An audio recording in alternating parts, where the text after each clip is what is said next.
Bom dia. Bom dia a todos, todas. Bom dia, professor.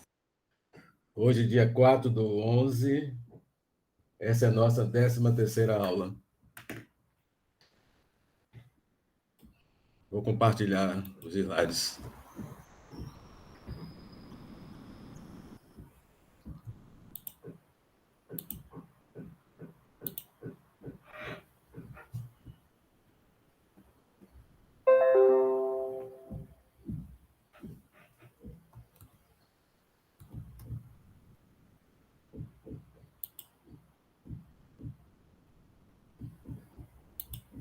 Ok. Começando com a revisão da tarefa, nós demos essa situação, né, de um problema que é muito comum em emergência infantil, né, de criança. Então, nesse problema, entrava aí a pergunta do real benefício, do benefício da ultrassonografia abdominal no diagnóstico diferencial, né? Então, você tinha um padrão ouro, que seria com raio-x, com enema, e definia quem tinha e que não tinha a doença, no caso, intuscepção, e o ultrassom entraria como o teste diagnóstico. Então, pedi para vocês determinarem as medidas desse teste, né? Então, imagino que vocês fizeram alguma coisa, como está mostrado aqui. Construíram essa matriz ou algo semelhante a isso aqui, né? Porque esses eram as casas A, B, C e D, A, B, C e D.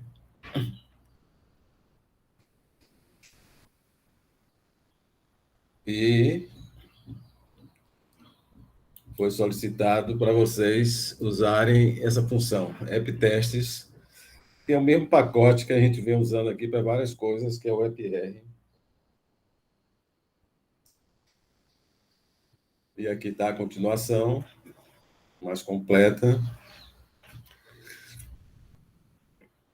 E a gente mostrou todas as medidas que aparecem nesse output, né? Poderia pedir só o que a gente queria mesmo, né? Só fazer aquela extração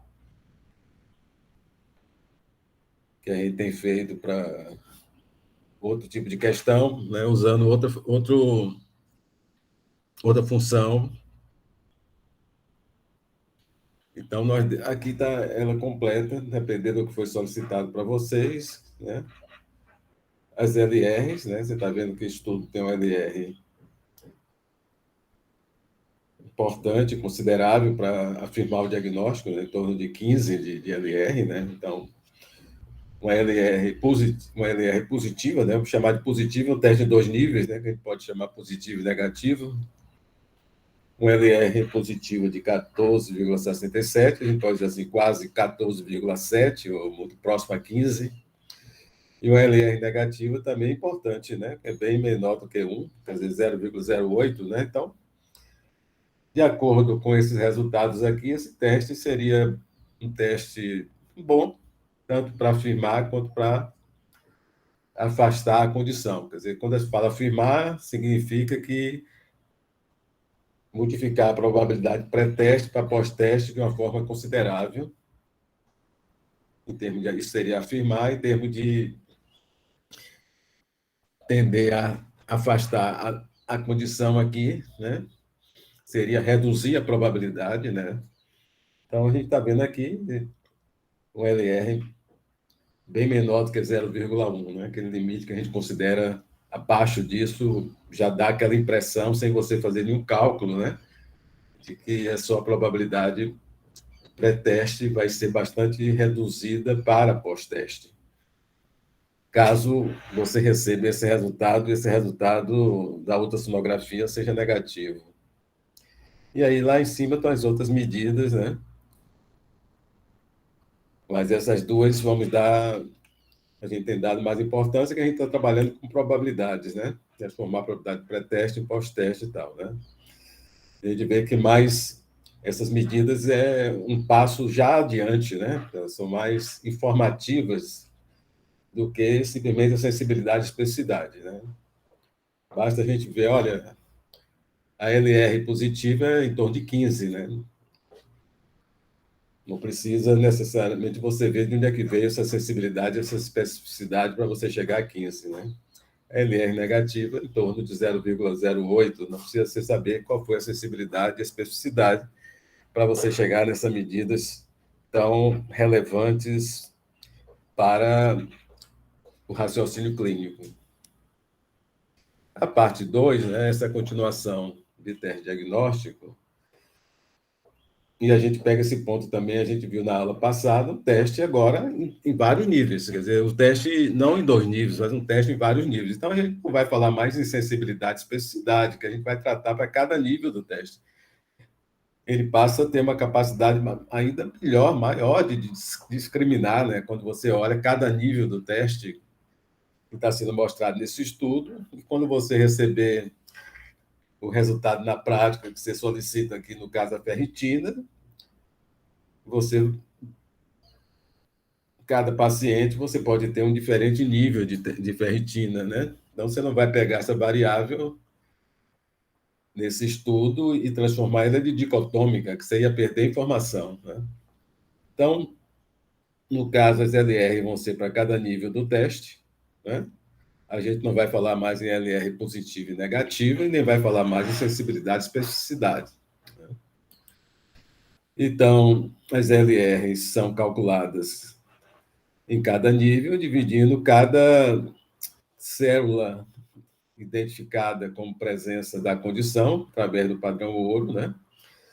Então, nesse nível aqui, você tem 474, no nível menor do que 15, nos indivíduos com anemia ferropriva, e você tem 20 no grupo aqui sem anemia ferropriva, nesse nível aqui de menor do que 15 de ferritina, e você tem essas proporções, né, de 474 por 809 e de 20 por 1770.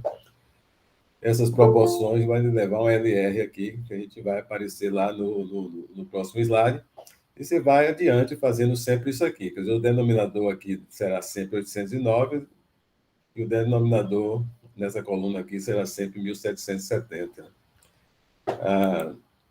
Então, aqui estão as LRs desses 2 níveis aqui, né? Você está vendo uma bastante alta, quer dizer, um indivíduo com uma ferritina menor do que 15, nessa situação em que você está fazendo diagnóstico diferencial entre anemia ferropriva e de outras condições, isso aqui vai falar muito fortemente, favoravelmente, a que anemia por deficiência de ferro seja a situação de um determinado paciente, né? Já aqui, a tendência é você reduzir muito essa probabilidade e considerar outras condições de anemia que não seja basicamente anemia por deficiência de ferro. Aqui estão agora colocados vários níveis, você vai fazendo aquelas mesmas operações, aqui está o intervalo de confiança 95% para cada nível. Eu calculei aqui, seria uma forma de você calcular esse intervalo de confiança, né? É você, por exemplo, você tem 809 num grupo, 1770 no outro grupo, né? E se você pegar isso aqui, vamos ver, 474,20 aqui, né? 474,20 vem daqui, né? Então, é como se você estivesse lidando com esse nível aqui, né? Depois você vai ver que o próximo aqui, 1775,79, 1775,79 vai, certo? É como se você estivesse tirando, repare só que eu fiz aqui uma extração aqui só da LR positiva. É como se você tivesse, você não vai chamar de LR positiva, LR para cada nível do teste, né? Mas aqui você usa essa alternativa de calcular como se fosse LR, uma LR positiva, né? Não vai chamar de LR positiva, vai dizer que é um LR para cada nível, mas foi a maneira como a gente teve de extrair isso usando o R, né? E esse pacote, perdão, usando o EPR, exato, e essa função EPTest e tal. E a gente botou esse round aqui, né? A gente trouxe todos esses resultados aqui para esses objetos RN1, RN2, RN3, RN4, RN5, e vai pegar a estimativa pontual em intervalo de confiança de 95%, né? Então, aqui vocês estão vendo aqui a estimativa pontual e o IC 95%, o que a gente colocou naquela tabela lá que eu mostrei aqui anteriormente, né? 83,4, 80,5, etc. e tal, né? Então, uma alternativa que eu encontrei da gente gerar esse intervalo de confiança de 95%. Muito bem. Na prática clínica, né, nós temos aquelas situações em que a gente usa testes de forma simultânea, que a gente chama de paralelos, né, e testes sequenciais, né? Então, os testes simultâneos, você solicita logo de início vários testes para o diagnóstico diferencial, né? Situações comuns são aquelas situações que você precisa de uma rápida avaliação do paciente. Isso é muito feito em emergência, situações de emergência, em que vários exames são solicitados, em que você precisa de uma situação mais rápida de definição de diagnóstico, mas existem situações outras. Você não tem essa pressa toda e você vai avaliando o doente de uma forma mais sequencial, na prática, né? Então, quando os testes são usados de forma sequencial, o teste subsequente é realizado quando o anterior é positivo, então, em termos de buscar confirmar a condição, né? Então, aqui de uma forma breve, né, o uso de múltiplos testes, né? Se ele é positivo, né? Se ele é positivo por qualquer um dos testes, se você faz o teste A, B e C, se ele é positivo para algum desses testes, você está considerando positivo, né? Quer dizer, sua avaliação mostra positividade. Essa tendência, a tendência aqui, quando você fala, é de aumentar a sensibilidade do teste, como se você tivesse um teste, que é, na verdade, composto de vários testes, que eles são múltiplos testes, e aumenta a sensibilidade, você reduz a especificidade. No sequencial, né, quer dizer, uma coisa mais gradual, né, de avaliação, o positivo, se positivo para A, B e C, né, positivo para A, para B e para C. Com isso, a tendência é você aumentar a especificidade, né, nas custas de uma redução da sensibilidade.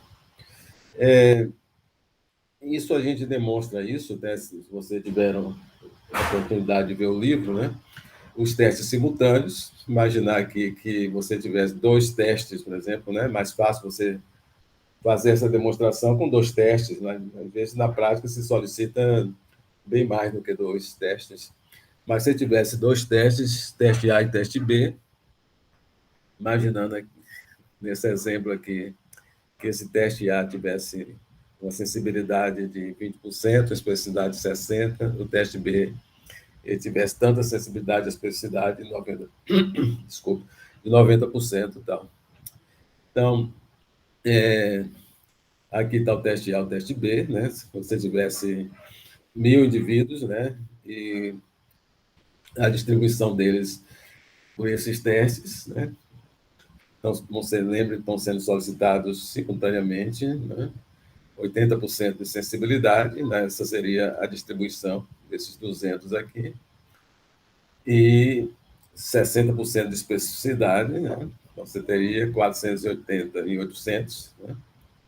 E o teste B, 90% de sensibilidade, então 180 por 200, e 90% também de especificidade, 720 em 800. Então, aqui está, né, colocado eles aqui conjuntamente, né? Deixa eu voltar aqui. E aqui teria o que seria o que vai resultar nessa combinação simultânea dos testes, né? Deixa eu tirar isso aqui que está virando isso. O cálculo do novo número de verdadeiros positivos, que vai ser aqui 196, você pode ser retirado aqui, diz. Lembrando que esse teste A ele teve 0,8, 80% de sensibilidade, Se você tem 0,8 do primeiro teste com 180 do segundo teste, que é o número de positivos aqui, você gera 144, né? 144, e você teve aqui 160, menos 144, você tem 16 indivíduos, certo? Como se fosse sobrando, né? E aqui, se você pegar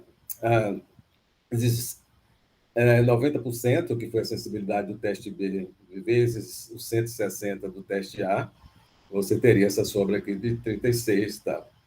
Então, se você então tem 144, né, que isso equivale aos dois, né? Mais 16 mais 36 daria 196, que vai ser o novo total de positivos, né? E os negativos, eles são retirados aqui nessa forma você tem 60% de especificidade para o teste A e tem 90% do teste B, 0,6, vezes 720, né, que é do teste B, ou 0,9 vezes 480, né, que 0,9 seria a especificidade, quer dizer, dito em proporção do teste B, né, vezes 480, que é do teste A, você teria 432. Isso você gera a nova tabela do uso simultâneo dos testes, que seria essa tabela aqui, né?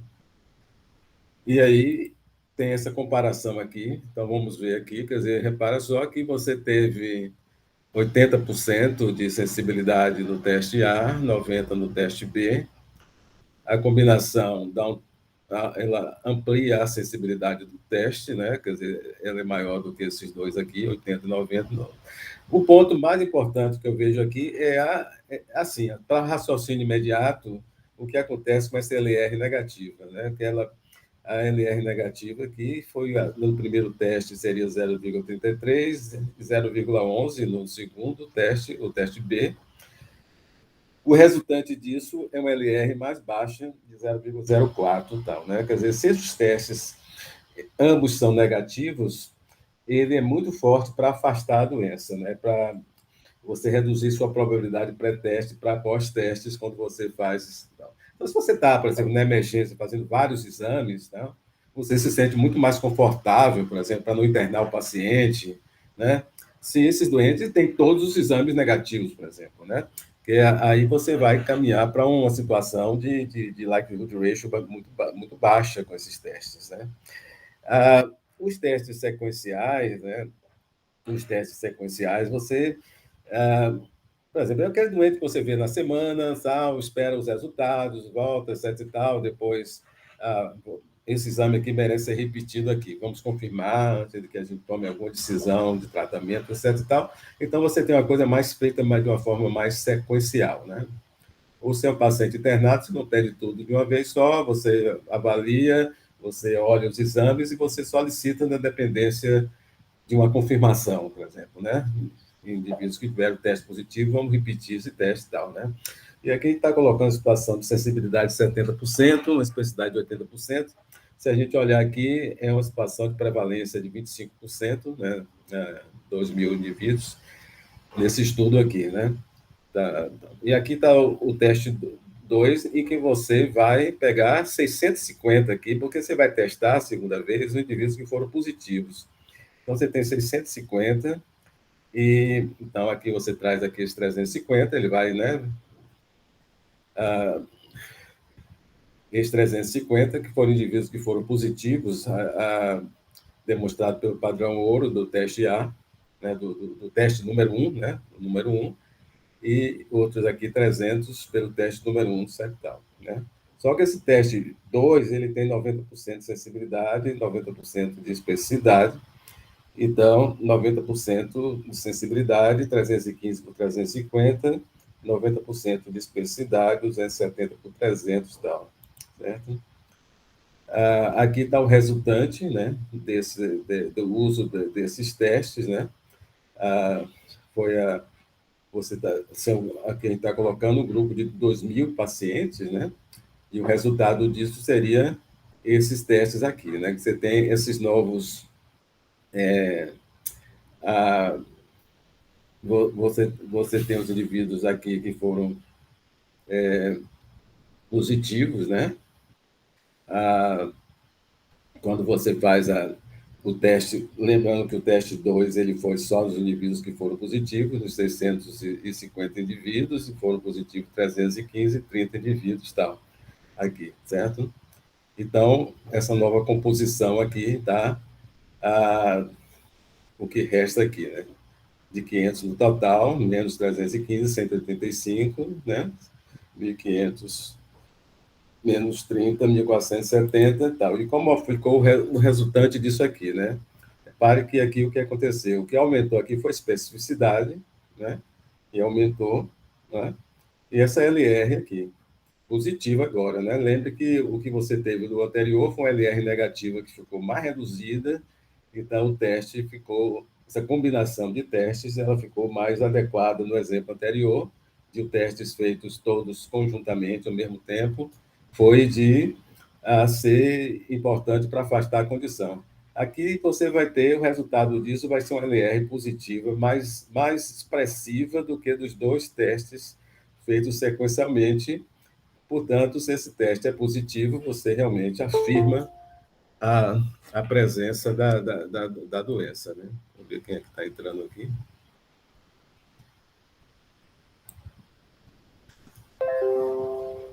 Você afirma a presença da doença. Então, aqui estaria uma demonstração, tem com mais detalhes lá no livro, se vocês tiverem a oportunidade de ler. Então, vamos a outro ponto aqui. Alguma questão até aqui? Bom, quando nós usamos testes diagnósticos, né? Professor, Pode falar. por que que então, Céu, o like lhe dá mais dados para a gente? Então, por que que se usa tanto a sensibilidade? É mais costume? Porque eu lembro que quando teve o teste das vacinas, que eu fiquei acompanhando, se falava muito de sensibilidade e especificidade e tal. Nélia, sua pergunta é muito interessante e eu também fico muito interessado em saber porque algumas coisas não são modificadas, né? E a gente se agarra a muitas coisas bastante culturais, vamos dizer assim, certo? Eu não tenho nenhuma dúvida que se a gente fala, se a gente muda o nosso dicionário, né? Em vez de falar de sensibilidade e especificidade, que a gente realmente está falando de uma coisa muito mais direta, certo? Né? Então, você viu aqui exemplo que eu dei aqui, eu dei 80% de sensibilidade e 20% de especificidade, todo mundo grita, só vocês não. Eu dou isso para estudante, eles só faltam dizer assim, uma decepção imensa para o estudante. Porque ele já está acostumado a dizer, assim, olha, esse teste é altamente sensível. Se o teste é altamente sensível, se ele for negativo, afasta a doença. Aí, quando eu dou um exemplo que o teste é altamente sensível e não vale nada, ele toma um susto imenso, assim, diz assim, puxa vida, eu vou falar com minha mãe, entendeu? Que entendeu? Tem muita coisa na minha vida aqui que é capaz de eu ter que mudar as coisas, né? Então, é verdade, essas coisas são assim mesmo, Nélia. As coisas são difíceis de serem modificadas, entendeu? Então, as pessoas começaram a falar, por exemplo, dizer assim, olha, puxa vida, você chega numa conversa de uma aula, por exemplo, você diz na aula, diz aqui, olha, os artigos que eu li, né, mostram que esse teste aqui tem um LR de positivo de 40. O indivíduo vai dizer assim, puxa vida, se esse teste for positivo, eu vou mudar a minha ideia de que se eu achar que o doente tem 10% de probabilidade da doença, puxa vida, vai passar para bem mais alto, né? Então, eu não vou ter receio de começar um tratamento para esse paciente, mesmo que o tratamento tenha muito efeito colateral, entendeu? Porque a probabilidade da condição é tão alta a, e o benefício do tratamento existe, né? Mesmo que você corra o risco de efeito adverso, mas por esse doente ter uma probabilidade tão grande, é melhor você começar a tratar o indivíduo. Então, você está percebendo uma coisa muito correta, né? E eu espero que os meus estudantes, quando dou essas aulas, eles verem vídeos, que eles mudem a coisa, né? Eu devo dizer para você que a mudança tem sido significativa. Porque né, quando eu vejo lá na enfermaria, as pessoas não falam mais em sensibilidade e especificidade, porque eles têm. E se o estudante falar em sensibilidade e especificidade, o professor diz: você calculou as LRs? Se você tem a sensibilidade e especificidade, calcula as LRs. E depois tem o seguinte: e se o teste for em vários níveis? Você não vai falar em sensibilidade e especificidade, entendeu? Você não vai juntar e tornar ele dicotômico, entendeu? Então, é uma cultura para ser eliminada, vamos dizer assim, né? É simplesmente mudar o tom da conversa, né? Ok? Use LR. Tem essa coisa também, eu não faço a tradução, porque não tem problema nenhum. Se alguém falar de razão de verossimilhança, eu sei o que é que está falando, entendeu? Não tem nenhum problema. Mas você vai chegar no artigo e vai ver escrito likelihood ratio, entendeu? Pronto, acabou. É tão, se você falar em algum lugar qual é a RV do paciente, ninguém vai saber o que é, certo? Mas se você falar o que é LR desse exame, as pessoas vão entender. Entendeu? Não, eu acho que tanto o termo em inglês quanto as siglas, elas são muito fáceis de assimilação, né? E eu não tenho problema nenhum, entendeu? O meu sentimento de pátria aqui não faz com que tudo que eu tenho que falar tenha que ser em português. Né? Eu acho que não tem nenhum problema para isso aqui, não. Então, eu falo likelihood ratio e eu falo as LR, né? LR desse nível. A gente fala LR positivo, mas você sabe que LR positivo é LR daquele nível ali. Né? Daquele nível do teste positivo. Se o teste for em 2 níveis e não chamar de positivo e negativo, você tem LR de 2 níveis. Né? Quando você tem 3 níveis, 4 níveis e tal, você não tem positivo e negativo. Você tem LR para cada nível. Quer dizer, lá, no caso da ferritina, é menor do que 15, está entre tal nível, etc. E tal, que você vai falar, entendeu? Ah, exame de imagem também, se tiver mais de 3 níveis, né? Porque muitas vezes a gente coloca exame de imagem em 2 níveis, né? 2 níveis de exame de imagem. O estudo não tem tamanho amostral para isso. Porque você vai ter perguntar a algum radiologista, alguém que leia tomografia computadorizada, se ele diz que o exame tem certeza absoluta que o exame está alterado, ou tem certeza absoluta que o exame está negativo. Entendeu? Qualquer coisa de imagem, você tem sempre as coisas intermediárias. Pelo menos 3 níveis você tem. Agora, você tem um estudo que não tem tamanho amostral grande para você botar em 3 e 4 níveis, entendeu? Quando se fez, por exemplo, que hoje não se usa cintilografia de ventilação perfusão para tromboembolia pulmonar, não é? Mas foi um estudo grande e classificou o exame em vários níveis, em 4 níveis o exame foi colocado, entendeu?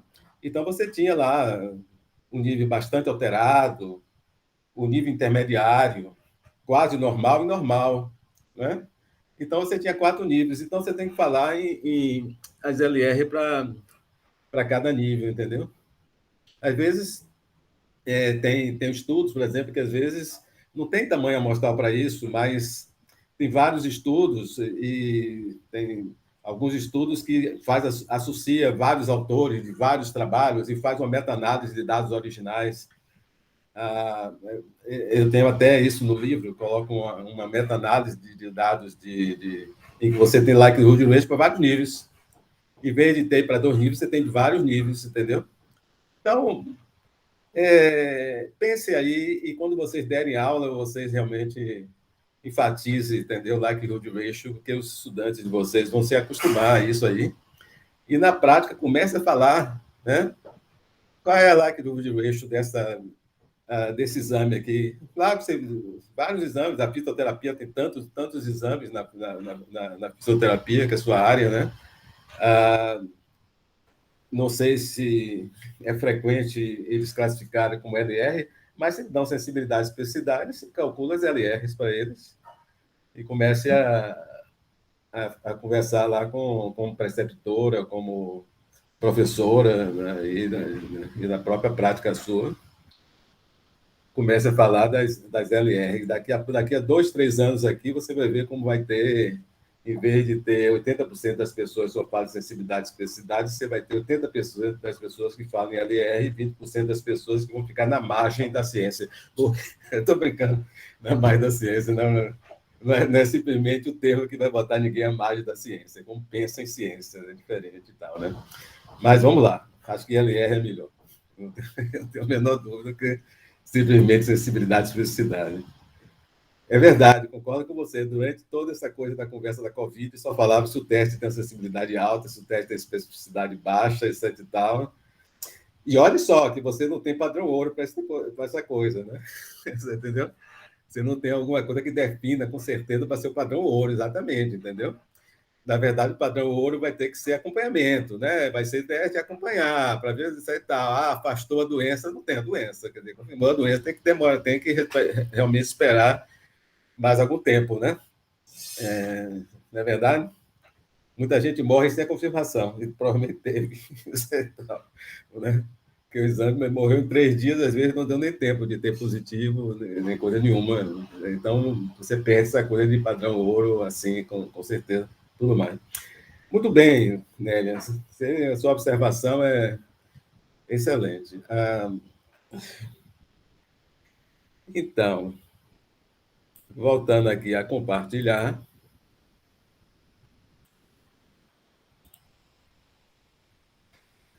Ok. Voltando aqui aos slides. Então, falar o seguinte. Bom, olha só. Você faz o exame do seu paciente, né? E acha que esse dado tal.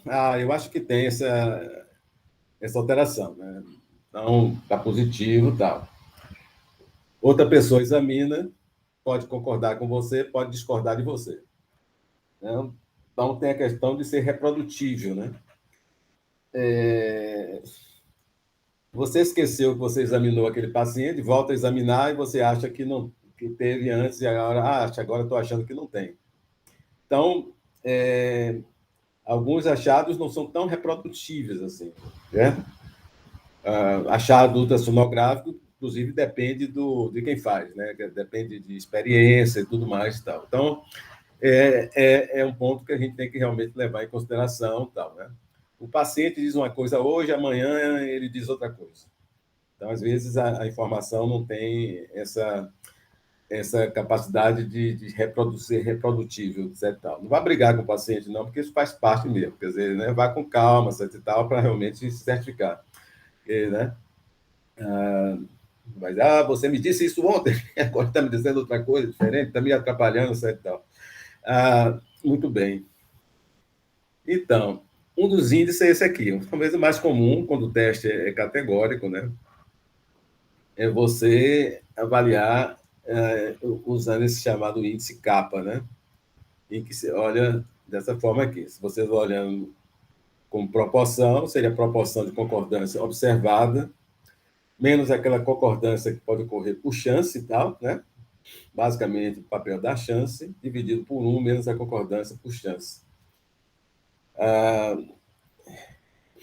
E o capa também aqui. Olhando para o percentual, seria o percentual de concordância observada, menos o percentual de concordância por chance, dividido por 100, quer dizer, em vez de 1 aqui vai ser 100, menos a concordância por chance, no caso, em percentual. Quer dizer, percentual aqui também, certo?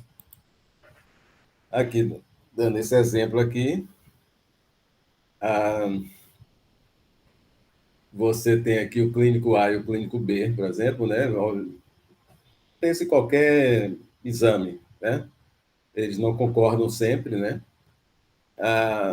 A concordância que foi observada é essa aqui, de 46 mais 32, nesse total aqui, que é um total de 100 pessoas, né? Então, botei aqui dividido por 100, certo? Se fosse 200 pessoas, seria por 200 aqui.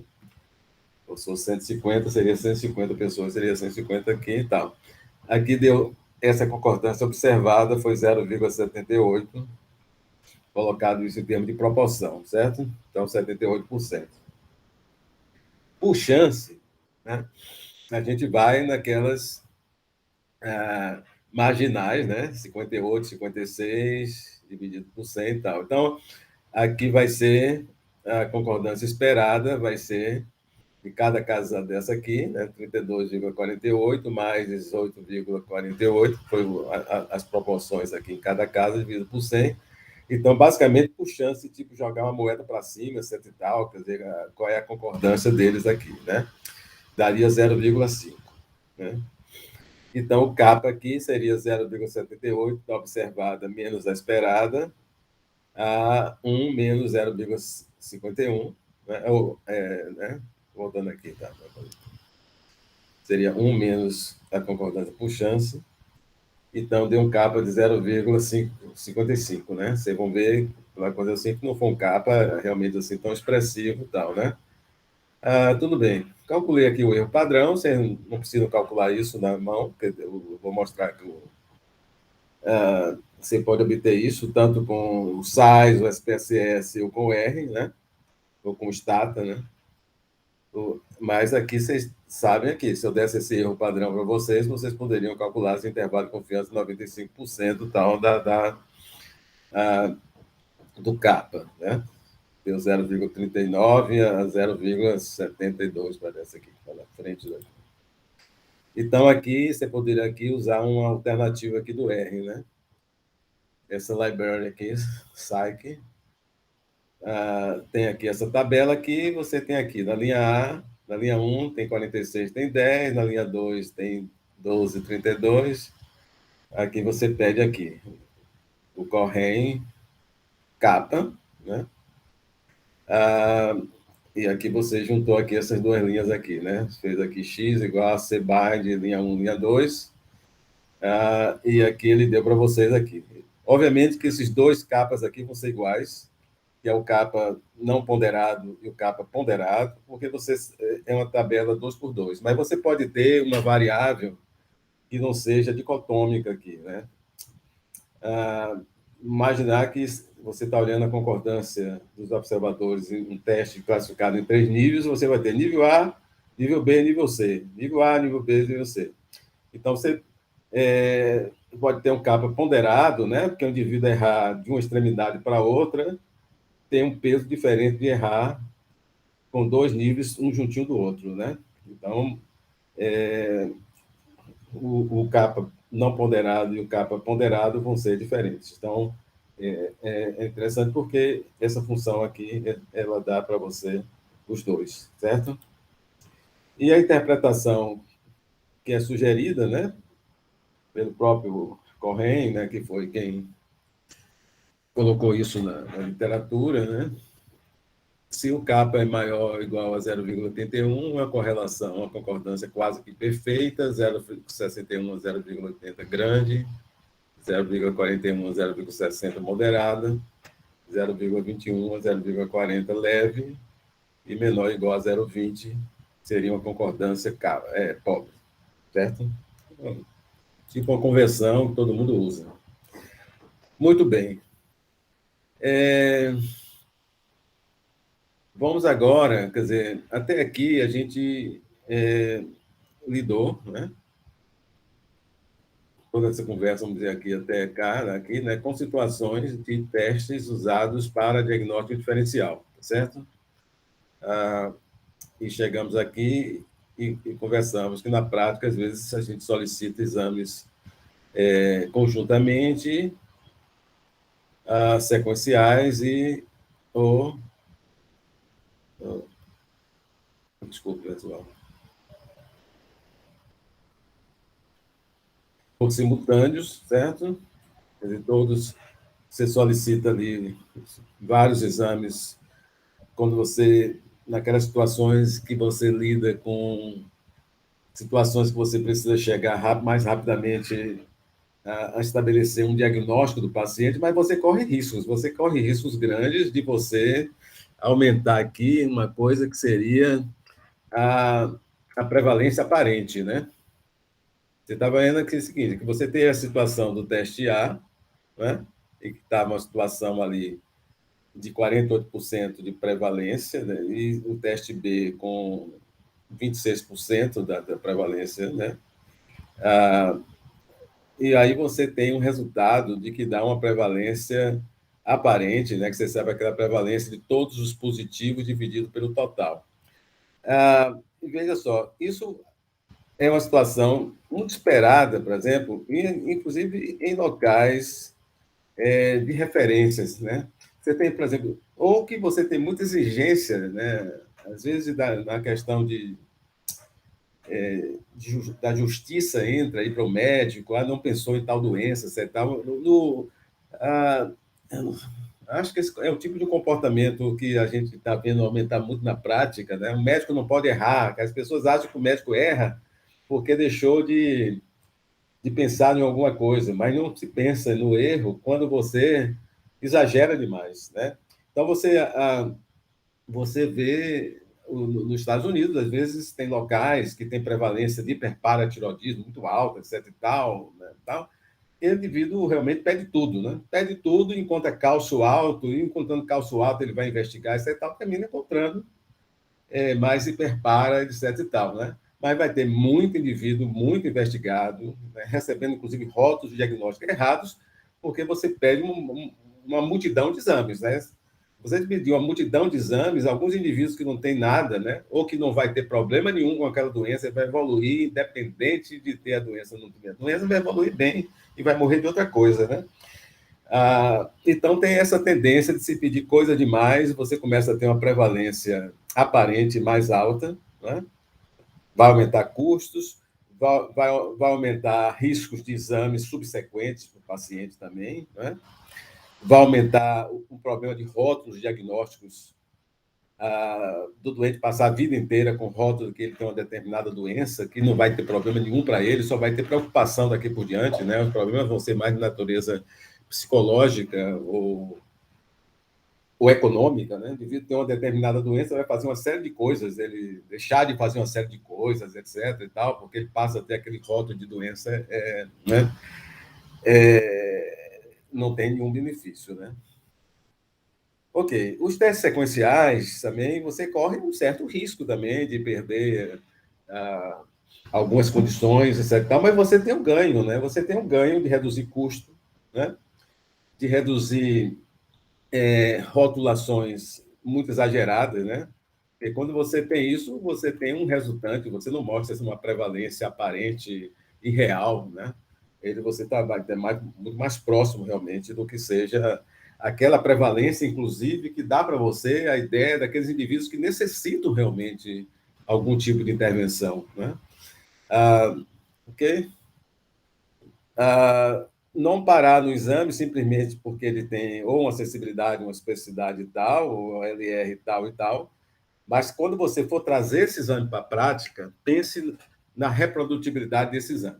Porque o que acontece? Às vezes você lê lá no artigo, né, que aquele teste tem um LR positivo de tanto, LR negativo de tanto, né, ou que aquele teste, se você pensar em sensibilidade, especificidade de tanto, mas o que acontece é que esse teste foi feito em situações muito ideais, por exemplo, né? Porque quando você testa, por exemplo, qual o valor de um novo exame de imagem em definir que o indivíduo tem ou não tem uma determinada doença, isso é feito no local onde as pessoas são muito bem treinadas, né, para a realização desse novo exame, e isso é publicado, né?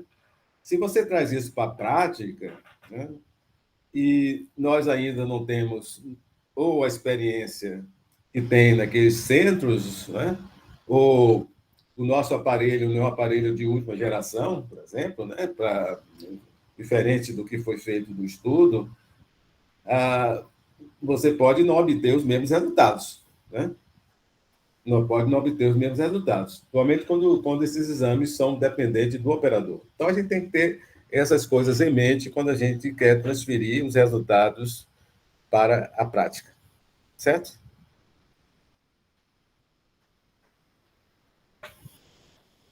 Uma outra situação, não menos importante, né, porque o que passar a ser menos importante do ponto de vista clínico pode ser muito importante do ponto de vista mais amplo em termos de saúde pública, né, é a questão de screening, o rastreamento, quer dizer, o uso de testes não para diagnóstico diferencial, basicamente para isso, mas para detecção mais precoce da doença, né? O screening em inglês ou rastreamento, né? Seria a tradução para screening. Bom, a premissa, né, é de que detecta, se você detecta precocemente, né, algo antes do aparecimento do sintoma, irá melhorar o prognóstico. É aquela ideia, antes prevenir do que remediar. Não é incorreto, claro, né? Não é correto, mas tem uma certa parada para reflexão sobre isso aí, certo? Ah, ok? O quanto realmente detectar precocemente é benéfico, certo? Em termos de você ter o que fazer, em termos de não trazer mais prejuízo, até psicológico para a pessoa, não aumentar basicamente custos, a custa de, no final, realmente você não trazer qualquer benefício em termos de detecção mais precoce, a não ser para o bolso de quem faz, né? Né? Então, vale uma certa avaliação crítica de tudo isso, né? Daquelas coisas de check-ups, por exemplo. Né? Check-ups, o indivíduo para fazer check-up, não sei quantas coisas, etc e tal, ele se tranquiliza, olha, fiz check-up, deu tudo bem, meus exames estão exames de criança aqui, né?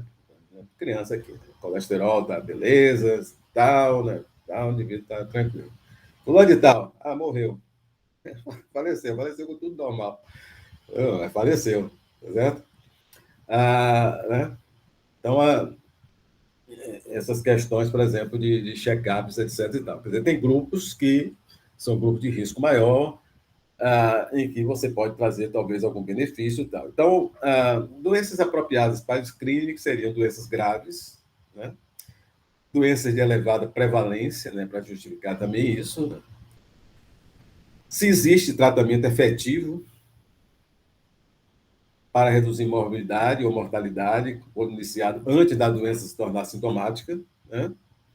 Se existe um bom teste de screening, um teste adequado para identificar quem tem e quem não tem a doença, porque o teste, se não for adequado, ele vai trazer mais problema, quer dizer, dá muito falso positivo, vai levar a fazer mais exames ainda e passar a fazer exames que são exames que podem trazer mais risco de complicações, tudo mais, tal. Não?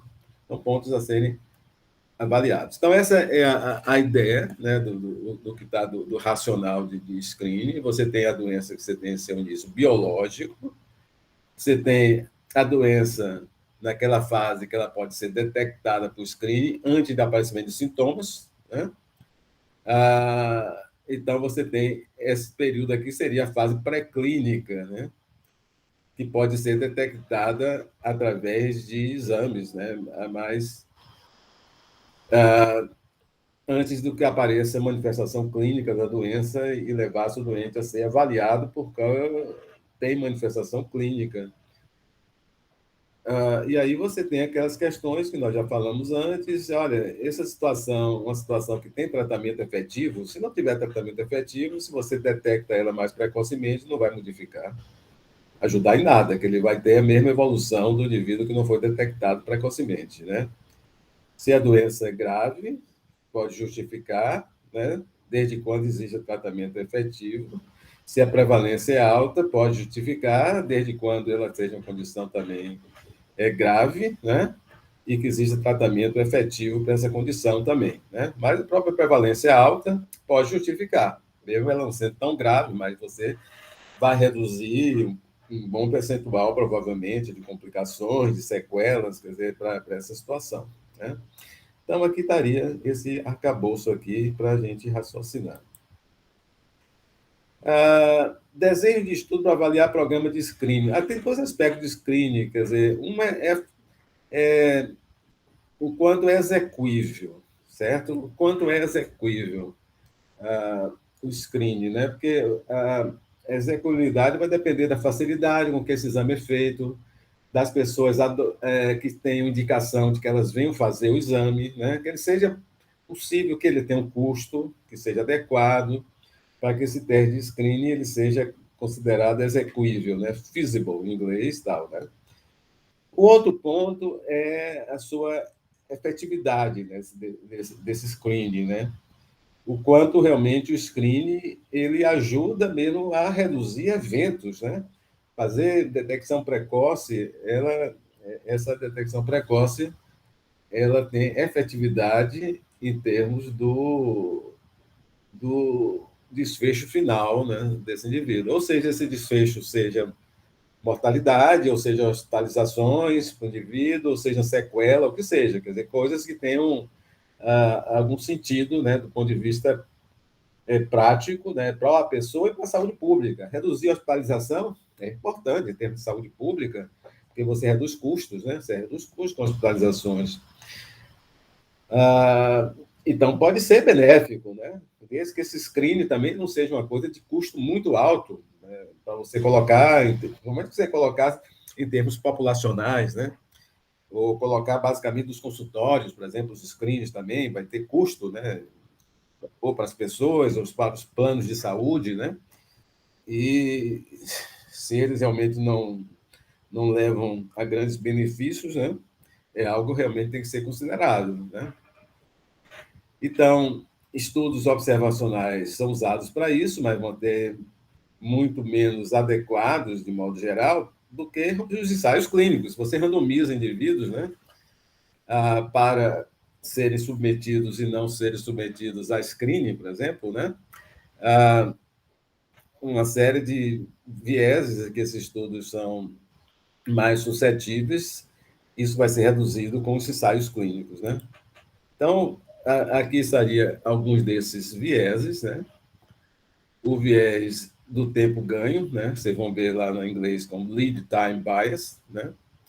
Por exemplo, se eu estou detectando através de screening uma determinada condição, quer dizer, está antes do aparecimento das manifestações clínicas, né? Você vai ter um período, né, de tempo e que você está, como você diz, um viés que você ganhou tempo ali. Se você esperasse o indivíduo passar a ter sintomas, né, ele iria começar, por exemplo, a ser tratado ali naquele tempo. Vamos imaginar que existe algum tipo de tratamento, né?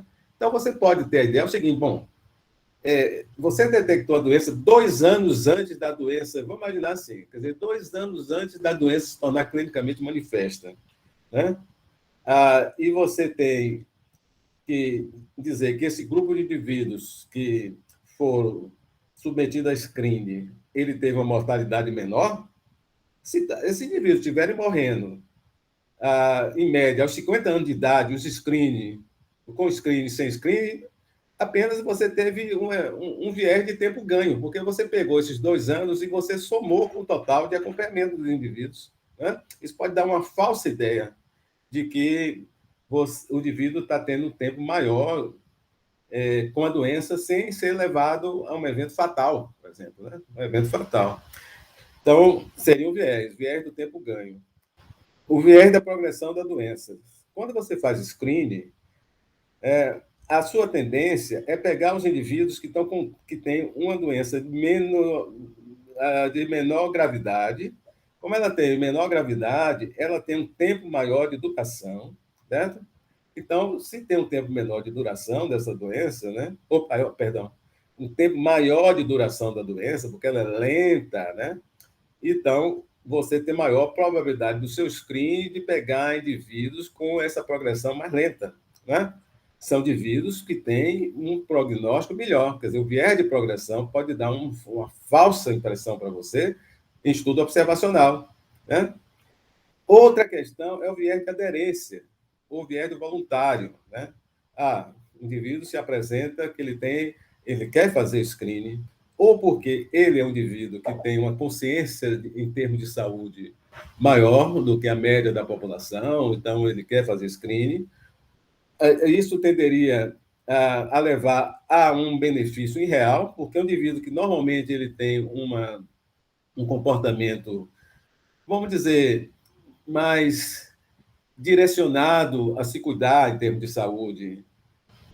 Não só ele pode querer fazer screening, mas esse indivíduo se trata melhor, faz atividade física, se isso for doença cardiovascular, isso pode ser benéfico, ele ele adquire hábitos dietéticos, com uma série de coisas que pode, esse viés do voluntário pode dar uma ideia melhor, não é? Do screening e tal, né? Dependendo da situação, você pode até dizer, mas tem aquela situação que o indivíduo quer fazer screening porque ele sabe que tem uma história familiar na família. É verdade, né? Ou isso poderia levar a um balanço final, quer dizer, desses tipos de voluntários. Tem voluntários que são precavidos porque ele tem receio de ter aquela condição, ele está em risco maior, né? Ou são voluntários que são mais conscientes do problema de saúde e tal, quer dizer, né? De certa forma, você tem que levar em consideração que voluntário é diferente da população, a média da população normal. Outra questão é o chamado sobrediagnóstico. Repare só que sobrediagnóstico não significa que você está diagnosticando a mais. Mas você pode diagnosticar precocemente uma doença que não vai ajudar em nada. Você imagine o seguinte: se você detecta uma condição precocemente e você não tem nada que tenha efetividade em termos de começar a tratar mais precocemente esse indivíduo. Simplesmente você vai ter mais diagnósticos na população, fazendo screening, e no final você não tem nenhum benefício. Quer dizer, isso seria o overdiagnose. O indivíduo tem, você detecta câncer, o indivíduo vai morrer de doença cardiovascular, porque esse câncer evolui lentamente durante a vida. O indivíduo morre com câncer e não morre do câncer, né?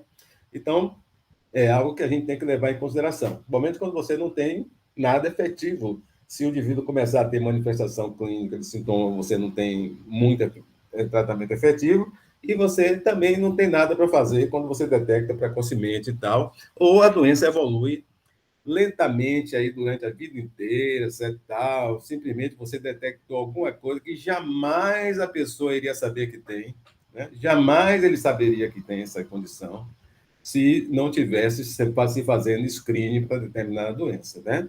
Então, os vieses, como eu disse, de modo geral, eles são menores em ensaios clínicos randomizados, quando se quer avaliar a efetividade de programa de screening, né? Muito bem. E aqui está... bom, eu já expliquei o que é que significa sobre diagnóstico, né? Houve diagnose em programa de screening, está aqui nesse slide, mas eu já tinha antecedido esse comentário, né? Então, é o diagnóstico da condição médica que evolui sem causar sintomas ou qualquer tipo de problema. Sobre o diagnóstico pode causar dano para a pessoa se gerar estresse psicológico e tratamento desnecessário, certo? Muito bem, né?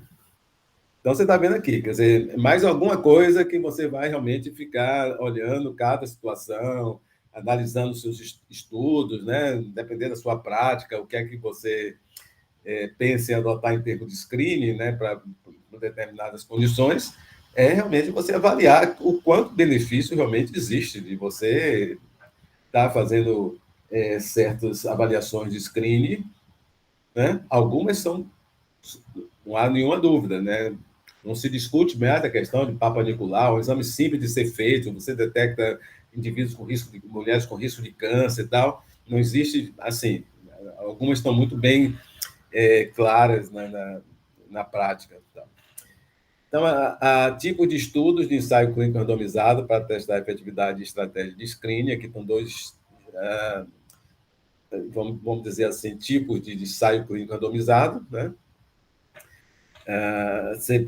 Aqui você está randomizando indivíduos para ser screening para uma determinada condição, né? Se ele vai fazer um screening para câncer de colo e você faz colonoscopia no grupo randomizado para screening e não faz, você acompanha simplesmente o indivíduo, né? Sem fazer colonoscopia, né? O sangue oculto, se for o teste para sangue oculto, se for, e que os indivíduos que tenha, por exemplo, o câncer de colo, o indivíduo tem pólipos, né? E você vai fazer intervenções para retirar pólipos, etc. Você vai fazendo um tratamento precoce, né? Para esses indivíduos que não foram com screening, talvez ele vá aparecer aqui se sangrar, né? Se tiver sangramento, se começar a ter anemia, etc. e tal, quer dizer, né? Ele vai começar a ser tratado no tempo usual, né? Na hora que é diagnosticado, porque sintomas aparecem, né? Ou porque teve manifestação digestiva, né? Você tem um tumor de colo, porque modificou o ritmo intestinal dele, ele, né, ele fez obstrução intestinal, ele está fazendo anemia, certo e tal. Quer dizer, mas no fim você quer saber mortalidade, por exemplo. Mortalidade e tal, seria um evento, né?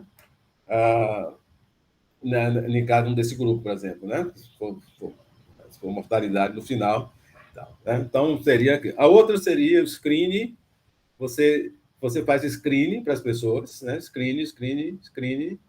E as pessoas que têm, por exemplo, doença ou fator de risco, elas são randomizadas. E você randomiza agora aqui para tratamento precoce da doença ou do fator de risco, né? Aquelas que o screening demonstra alteração, né? E faz tratamento, certo tal evento, né? E outras pessoas são acompanhadas, né? Até, digamos, da forma usual. Teria a forma usual, aparecimento de sintomas, e procura médico, etc. e tal, e avaliaria evento e tal. Muito bem. Aqui está um exemplo de um estudo, né? Olhando, tem toda essa polêmica, né, da questão de mamografias, né, efeito da mamografia, do screening mais precoce, né, se as mulheres, por exemplo, com idade de 40 anos de idade, ela deve ser submetida a screening, né, esse é um ensaio clínico, né, está publicado na Lancet em 2000, né, e esse foi um grupo britânico, né, então, vai começar aqui com o background, a idade apropriada para screening para câncer de mama, permanece uma razão para muita discussão, tá? Então, na verdade, eles falam idade 40, 40 e 48 anos, tal. Tudo bem. Então, aqui está, na verdade, não, 39 e 41 anos de idade. As mulheres tinham 39 a 41 de idade. Então, foram randomizadas aqui para o grupo intervenção, 53.883 mulheres, e no grupo foi randomizada, vale intervenção, e 106.953 para o grupo de não intervenção, né? Para intervenção para screening e tal. Depois eu olhei aqui, em 10 anos, né? Em 10 anos de acompanhamento, tiveram 83 mortes por câncer de mama no grupo screening e tiveram 219 no grupo sem intervenção. Daí um risco relativo de morte, de risco relativo 0,75, um intervalo de confiança 95%, 0,58 a 0,97 e um P de 0,029. Né? Vocês estão vendo o tamanho desse estudo, estudo imenso, etc. Aqui eu estou vendo que isso foi em 10 anos, tal, né? 10 anos de acompanhamento. Né? Eles têm, depois lá, eu estou deixando de lado, mas ele tem dados com acompanhamento mais tempo lá. Tal. Então, ele achou que era benéfico. Tal. Eu fiz aqui, eu olhei esse recentemente, na verdade, eu olhei hoje esse estudo aqui. Aí eu calculei o número necessário, que esse número aqui, o número necessário, cadê aqui? Não, ainda vem. Cadê? Isso, o número necessário para rastrear, né? Esse número é tipo o número necessário para tratar. Aqui você vê o seguinte: quantos indivíduos você precisa submeter screening para você reduzir um evento, né? Então, vocês estão vendo, similar o número necessário para tratar. NNR, Number Needed to... NNR a gente traduziu ali, que é o número necessário para rastrear, certo? Acho que ele tem Number Needed to Screen, seria em inglês, Number Needed to Screen. Então, você pode dizer 1 dividido pela redução absoluta do risco quando é em proporção, ou 100 dividido pela redução absoluta do risco quando você coloca em percentual. Então, eu fiz aqui, né?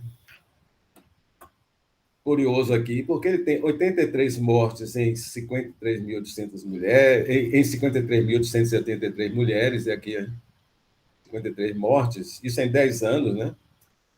E mortes em quem não submeteu screening, né? foram 105.953, está aqui. E aqui 200. Não, aí via o risco em percentual, da 15%, ou 15 não, 0,15%, 0,15, né? Seria 15, 10 mil, né? Seria 1,5 mil, né? Que 0, seria 2,1 em mil. Tá? A diferença da 0,053 no número necessário para rastrear 1.899. Aí eu deixo para a interpretação de cada um de vocês, porque você vai precisar rastrear 1.899 mulheres com essa faixa de idade para você reduzir um caso de morte em 10 anos. Vamos parar um pouco e rever isso aqui. Quer dizer, será que vale a pena? Né? Isso aí, quer dizer, série de custo relacionado com isso, né? Exames subsequentes que vai ser feitos, e tal. Será que merecia todo esse entusiasmo levantado por esse artigo, né? De que também trazer para essa faixa etária de mulheres mais novas, né? É óbvio, vai aparecer aquela coisa de mulheres que tiveram câncer aos 20 anos de idade, aos 30 anos de idade, mas isso justifica realmente você fazer uma política populacional, vamos dizer assim, não é?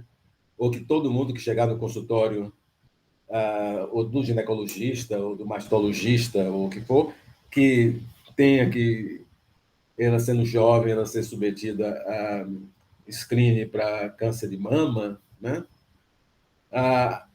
Estaria a questão colocada para a nossa avaliação crítica disso aqui, né? Olhando esse número necessário para rastrear, né? Muito bem, pessoal. Estamos aqui, parando aqui essa conversa nossa, né? Ainda bem cedinho, né? Bem cedinho, né? Ainda estou gravando, pessoal. Tá certo? Se vocês cantarem uma música aí, vai ficar gravado, então não desafine, que vai estar gravado. Cante quando você tiver certeza que você realmente está na tonalidade boa, adequada, tá certo?